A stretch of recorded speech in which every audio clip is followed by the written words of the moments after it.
Suite aux petites vidéos de Vince et Lou, vous avez pu en apprendre un peu plus sur le piratage et les droits d'auteur. Donc pirater, effectivement, c'est voler, parce qu'en fait, les artistes récupèrent leurs revenus en fait sur la vente notamment des livres ou des CD. Donc vous pouvez avoir une amende si vous ne le respectez pas. Par exemple, lorsqu'un morceau de musique passe à la radio, eh bien, chaque radio est obligée de payer une partie à la SACEM et c'est redistribué aux artistes. Il existe malgré tout des éléments qui sont libres de droit, que ce soit de la musique ou des documents, des photos. Et certains sites sont payants pour pouvoir vous permettre de télécharger de manière autorisée de la vidéo ou de la musique. On peut par exemple avoir accès à un e-book, car l'auteur du livre est mort depuis 75 ans, et donc son œuvre est tombée dans ce qu'on appelle le domaine public. Vous pouvez donc télécharger par exemple une page de Wikipédia, en vérifiant forcément la véracité. Et vous pouvez trouver aussi des sites avec des images libres de droit. Par contre, vous n'êtes pas autorisé normalement à télécharger des documents sur YouTube, des VOD ou des photos sur certains sites, hein, si ce n'est pas spécifié que c'est autorisé et que c'est libre de droit. Dans une deuxième partie, vous avez pu vous poser des questions sur peut-on mettre tout ce que l'on veut sur Internet. Attention, Internet a une énorme mémoire. Il faut faire notamment attention aux informations que l'on donne. Réfléchir avant de s'inscrire, est-ce que ça vaut le coup? On peut éventuellement mentir un peu sur son âge, son adresse pour éventuellement se protéger.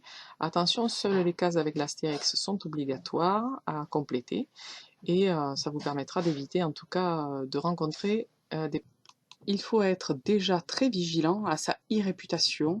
Vous pouvez notamment régulièrement regarder les images et vidéos qui vous sont associées, juste en faisant une recherche avec votre nom de famille par exemple. De plus en plus de recruteurs font des recherches sur leurs futurs employés, donc ne laissez pas traîner des vidéos ou des photos qui vous mettent dans une situation délicate. Si des informations sur votre vie personnelle sont sur Internet, vous pouvez demander à ce qu'elles soient retirées. Vous pouvez faire la demande auprès de la CNIL, la Commission nationale de l'information et des libertés. Enfin, on le verra un peu plus en détail plus tard, on doit toujours demander l'autorisation pour mettre la photo de quelqu'un sur Internet, soit à la personne concernée, soit aux parents de cette personne si elle est mineure.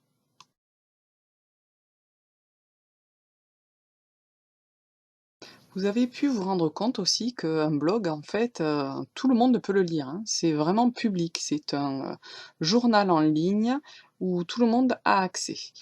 Donc il faut déjà être très responsable avant de publier quoi que ce soit, parce que vous êtes aussi responsable de toutes les publications, même les commentaires laissés par des internautes. Donc il vaut mieux notamment modérer le contenu et lire à chaque fois les commentaires des autres pour vérifier s'il n'y a pas de calomnie, d'insultes, de propos racistes ou sexistes. Sinon, vous en serez responsable autant que celui qui les a mis en ligne. Il faudra se préoccuper aussi que les vidéos et images soient libres de droit. Pour clôturer, ce qui était important à retenir de cette première séance, il faut aussi faire attention à son identité en ligne.